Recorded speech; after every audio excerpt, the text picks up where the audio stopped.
बिस्मिल्लाहिर्रहमानिर्रहीम। अस्सलाम वालेकुम viewers, welcome to my channel kitchen with Dana Pani. कैसे हैं आप सब?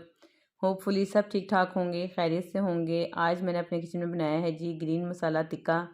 ये है ग्रीन मसाला मलाई बोटी टिक्का। बहुत टेस्टी और डिफरेंट रेसिपी है इसकी। बिल्कुल आपने ना कहीं पहले खाई होगी ना सुनी होगी, तो आपने इसको ज़रूर ट्राई करना है। शुरू करती हूँ रेसिपी। बिस्मिल्लाहिर्रहमानिर्रहीम। तो यहाँ पे मैंने 1.25 किलो चिकन ली है और मैंने ये मिक्स ली है, हड्डी वाली और बोनलेस दोनों मिक्स हैं। आप टिक्का बोटी करवा लें छोटे साइज़ की। और साथ ही अब मैं इसमें डालूँगी 1 टेबलस्पून भर के नमक। हाफ़ टी स्पून इसमें जाएंगे चीनी के दाने, तो जिसमें चीनी लाजमी डालनी है, इसका बहुत अच्छा फ्लेवर आएगा। 1 टीस्पून ही इसमें जाएगा ये सफ़ेद मिर्चों का पाउडर, 1 टीस्पून काली मिर्चों का पाउडर, 1 टीस्पून ही ज़ीरा पाउडर है। हाफ़ टी स्पून मैंने इसमें डाला है जी लहसुन का पाउडर और हाफ़ टी स्पून ही इसमें जाएगा चाइनीज़ सॉल्ट। 2 टीस्पून भर के मैंने डालना है मस्टर्ड पेस्ट और 2 टेबलस्पून इसमें भर के जाएगा चिली सॉस। 2 टेबलस्पून ही इसमें जाएगा बारबेक्यू सॉस और 2 टेबलस्पून ही हम इसमें डालेंगे विनेगर, सिरका। और इसमें मैं डालूँगी, यहाँ पे मलाई है मेरे पास 3 से 4 चम्मच। आप इसकी जगह क्रीम भी ले सकते हैं क्योंकि ये मलाई बोटी है। तो इसमें साथ ही आधा कप मैंने ये देखें दही ली थी और उसको मैंने छन्नी में छानने के लिए रख दिया था। इस तरीके से आपने पानी के बगैर वाली दही इसमें डालनी है।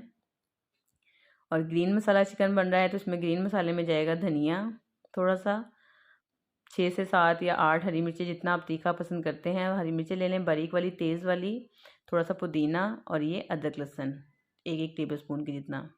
इसकी हम चटनी बना लेंगे, बगैर पानी डाले आपने चटनी बनानी है। मैंने सिल पे पीसी है, तो इसका देखें कितना अच्छा कलर आया है, क्योंकि बाज़ार में जो ग्रीन मसाला टिक्का मिलता है उसमें वो एडिशनल कलर डालते हैं, लेकिन जब आप इसको सिल वगैरह पे पीसेंगे तो इसमें कलर डालने की ज़रूरत नहीं पड़ेगी। ये बहुत अच्छा कलर खुद ब खुद ही आ जाएगा इसका। साथ ही मैंने 3 से 4 टेबलस्पून उसमें ऑयल के लिए डाले हैं और इसको अच्छे से मैरिनेट करके हम 4 से 5 घंटे के लिए से रख देंगे साइड पे। कम से कम आप इसको 3 घंटे ज़रूर यानी कि मैरिनेट करके रखें ताकि इसका अच्छा फ्लेवर आए। चाहें तो इसको ओवरनाइट भी आप रख सकते हैं ज़्यादा अच्छे टेस्ट के लिए।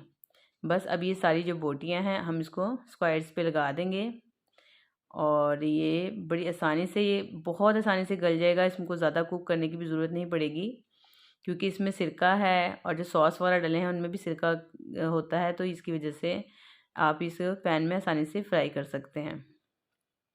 तो हम इसे शैलो फ्राई करेंगे। ये देखें सारी बोटियां मैंने इसको इस पे परो ली हैं और यहाँ पे मैंने लिया है एक पैन और उस पर आप 3 से 4 टेबलस्पून ऑयल की डाल दें और बस इसको इस तरह रख के आप इसे चाहें तो ऊपर से कवर भी कर सकते हैं, लेकिन इसे कवर करने की ज़रूरत नहीं है। हमने इसको मीडियम फ्लेम पे इसको बस जैसे इसका पानी खुश्क करना है और दोनों साइडों पे अच्छा सा इसका कलर आ जाए, इतनी देर हमने इसे पकाना है। तो बस अलटते पलटते इसको इस तरह कलर लाने तक पका लें। और उसके बाद इसमें हमने बारबेक्यू सॉस भी डाला है और मज़ीद इसका बारबेक्यू फ्लेवर लाने के लिए हम इसको कोयले का धुआं भी देंगे थोड़ा सा, सिर्फ 5 मिनट के लिए। और ये मज़ेदार सा आपका ग्रीन मसाला मलाई बोटी टिक्का जो है बारबेक्यू फ्लेवर में बहुत अच्छा सा घर में ही तैयार हो जाएगा। मैं इसे डिश आउट करके फिर आपको दिखाती हूँ। तो ये देखें ज़बरदस्त सी खुशबूदार जो ये टिक्का बोटी है ये तैयार हो गई है। तो ये ज़रूर आपने ट्राई करनी है और रेसिपी पसंद आए तो इसे लाइक और शेयर ज़रूर करें।